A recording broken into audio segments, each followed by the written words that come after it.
G'day fellas, welcome back to the Bengals draft build. Now, this is season 3 and this is more of a progression season. A lot of people have brought up in the comment section, oh, he doesn't even play any games. Season 4 is where we play the games, smart ass. We go to the playoffs and we do what we do. However, I have thought for the next time we do one of these draft builds that at least once a season, I will play the key moments, okay? That way we can at least see the new players on the field, and if we've seen them before, see how much they progressed. But just for this Bengals one, I'm gonna keep the same consistency. There will be no game today, but next episode, the playoff one, we will. Anyway, somehow we tied. We are 1-0-1, so we technically are undefeated. I already got my silver and gold. I don't like doing the offensive ones, they suck. So I got silver, but that's okay. I'm working on Caleb Atkins, who is our Heisman winning linebacker, CJ Henderson, and of course our boy Joe Burrow at quarterback. Need our quarterback to be a goon out there. I mean, this looks very promising because we are already 1-0-1. It shows that the team is at least capable of winning games. Of course, we are going to be drafting as well now. We have a first round, second round, 3 third round picks. You know where I'm going, right? We're going straight to the third round. Look at this bloke though, Keegan Pritchard. Out of Butler, A+, B-.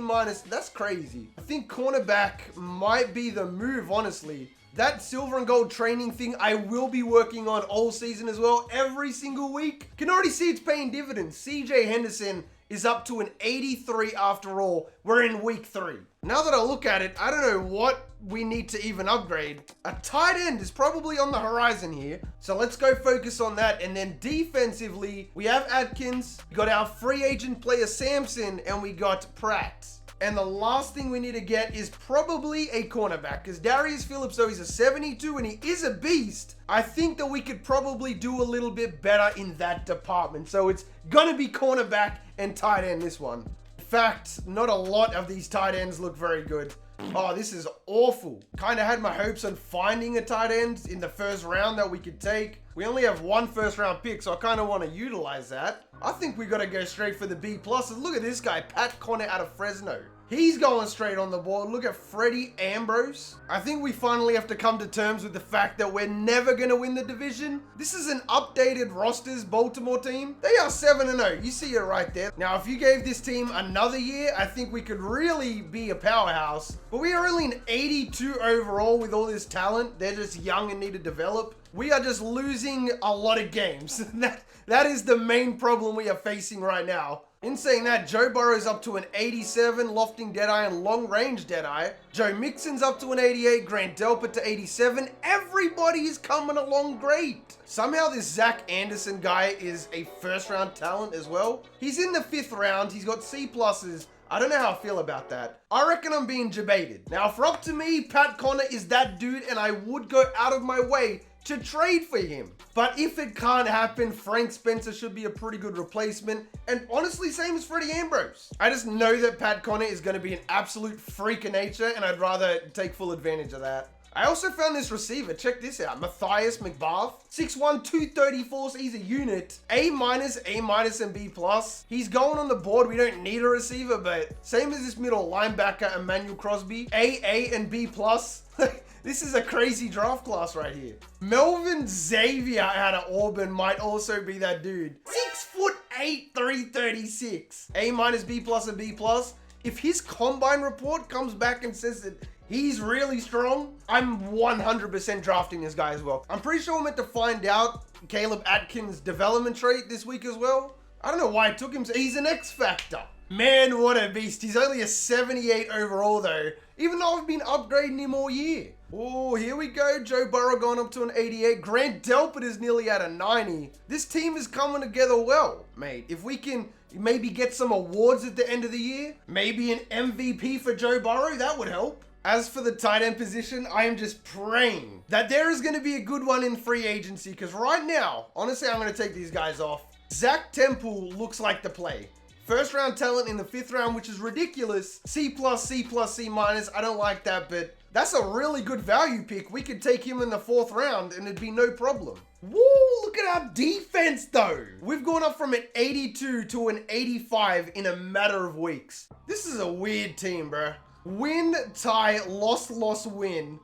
There is just no consistency here. We win 2, we lose 3, we win 2, we lose 2. There's a lot of easy games that we dropped. I don't know how the Lions beat us by that much. I don't know how we beat the Chiefs in week 1, 35-14. We tied with the Steelers early on. That had me thinking we're going to go far, but 4 or 5 of our games, we lost by less than 4 points. And the Cardinals, hold on, let me go look at the Colts and the Cardinals real quick, because I guarantee you they're not as good as us. Kareem Hunt, Buddha Baker. Who's training these guys, mate? What happened to the water in Arizona? Kyler Murray's up to an 86. The Colts, Quentin Nelson, Darius Leonard, Marlon Mack. They have Jacoby Brissett, who's a 79 overall, and they're playing in the Super Bowl. Lamar Jackson, of course, gonna win MVP. Tua in 4th. Once again, no Bengals on the MVP list. Joe mustn't be having a fun time in Cincinnati. No offensive rookie. There you go. Caleb Atkins was 5th on Defensive Rookie of the Year. Lester Beckett in 7th.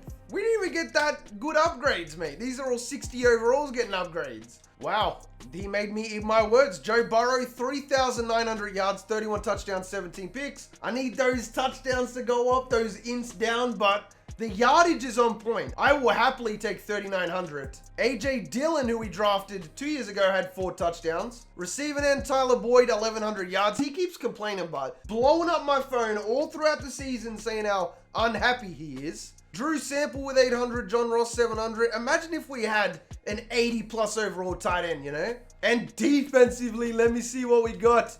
Grant Delpit leading the team, 91. Dylan Moses, 91. Jermaine Pratt, 84. CJ, 81. I'm liking the look of this a lot. Didn't really force that many turnovers. 4 picks on the entire season. That's really got to go up. Jermaine Pratt forced 3 fumbles, but my goodness. Chase Young had 11 sacks, though.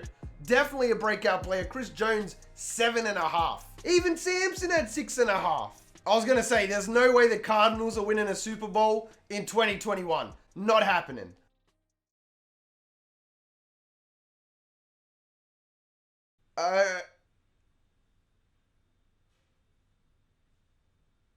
You got to assume that's Bengals player? I can't explain that. That caught me off guard. The first person here, I think is it Jair or Jair? I thought it was Jair, but I don't know. I don't want to butcher his name. But Jair Alexander is here, 97 overall. Van Der Esch is here, Von Miller. I said specifically that we needed cornerback or tight end. I will give you my rib cage to sign with this team. Remember, we're only allowed to sign 1 person per year. This is the last offseason as well. So all of our cap room can go into 1 person pretty much.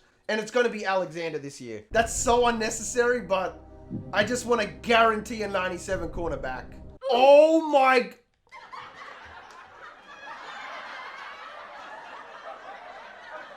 Okay, Van Der Esch is gone as well. We don't need Von Miller. What's the bet? Yep, even the tight end is gone. It's like 7 or 8 overall better than Drew Sample, so that's a pretty substantial upgrade. That just means that we 110 million% have to take that cornerback in the first round. Like, there's no ifs, ands, or buts. I'm liking the look of this team, but 87 overall, 87 offense, 89 defense. That is a playoff team, okay? With the addition of Mike over Drew Sample, that's going to boost that offense up. The O-line looks respectable. It would have been so nice to have a 97 overall cornerback paired up with CJ Henderson. That's just not the case anymore, though. All right, we take a little bit of a loss with those trades, but we do have the first 2 picks locked up.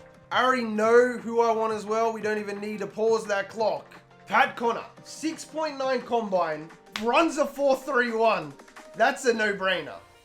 78 overall hidden development. He was ranked 2nd in true talent. Mark my words, this guy is at least a superstar. You don't just pull a 78, like 96 speed, bro.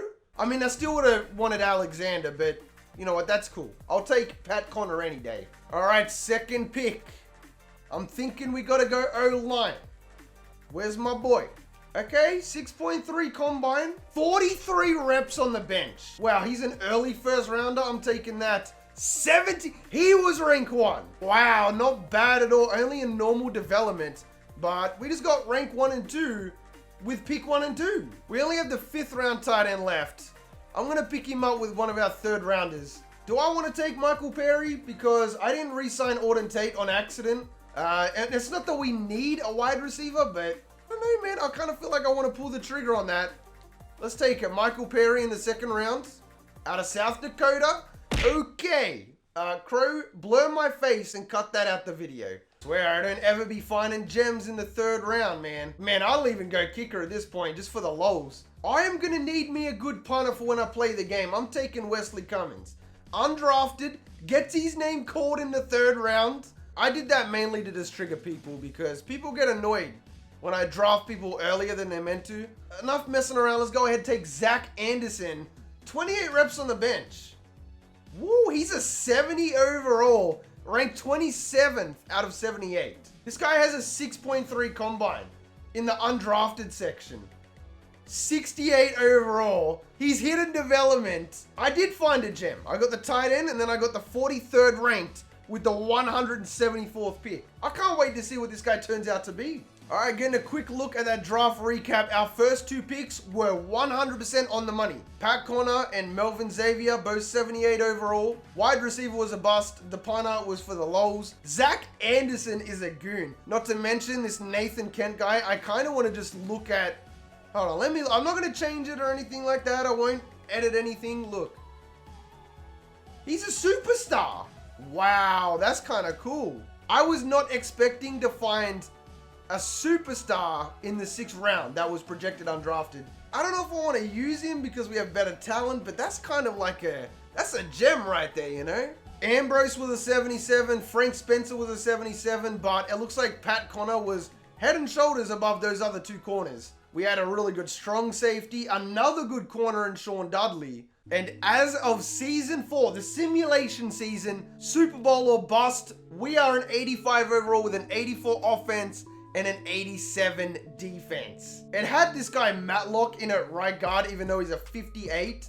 Like, why wouldn't it put Xavier there? It also had Jay Phillips playing backup. He needs to start as well. I'm going to move Xavier to right guard and I'm going to move Jay Phillips to left guard because he's an 80. That should boost up that overall quite a bit, but I like this offense, man. I think we have options, weapons. Drew Sample can be our fullback. Chase Young should be a 90 plus. We got Chris Jones, CJ Henderson, Pat Connor in the slot. Grant Delpit's going to be a 90 plus. Dylan Moses, superstar, bro. This team is 100% playoff bound. Let me know down in the comment section what you reckon this team is going to go in season 4. Made it as far, you are the real MVP. Hope the rest of your day is awesome. And from me personally, I'm out. Peace.